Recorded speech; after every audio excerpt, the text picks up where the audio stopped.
Residents driving into Little River Park these days will notice a beautiful new addition to the park, a series of beautiful bronze statues set in place near the playground.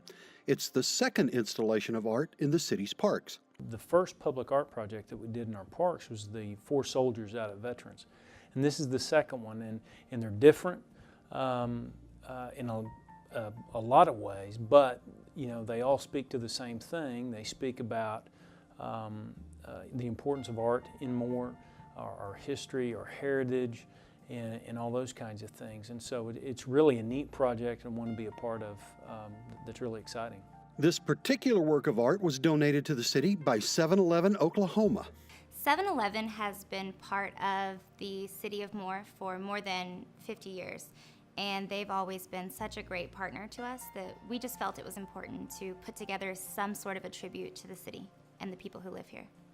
The art consists of 3 separate castings. The individual statues actually each have a meaning, but together we call them the pioneering spirit of Moore. So there's a little girl with a bird in her hand, she's a dreamer. A little boy and girl on a bench with a map of the city of Moore, they're planners, and a little boy with a shovel in a sandbox, and he is the builder. So, always dreaming, always planning, always building. Those are the pioneering spirits of Moore that we really thought embodied the entire idea of everyone who lives here and works here. Seeing that dream and that plan come to fruition. And that really speaks well of us as a community, because that's what we've done our entire history, through our history, our establishment, growing as a community, becoming a city in the early 1960s, and then with all the weather events that we've had, how important it is that we have a new vision after those. And I think that public art speaks to all that in one setting, and I think that's what's really neat about art. Assistant City Manager Todd Jensen believes public art speaks about a city's character in a very unique way.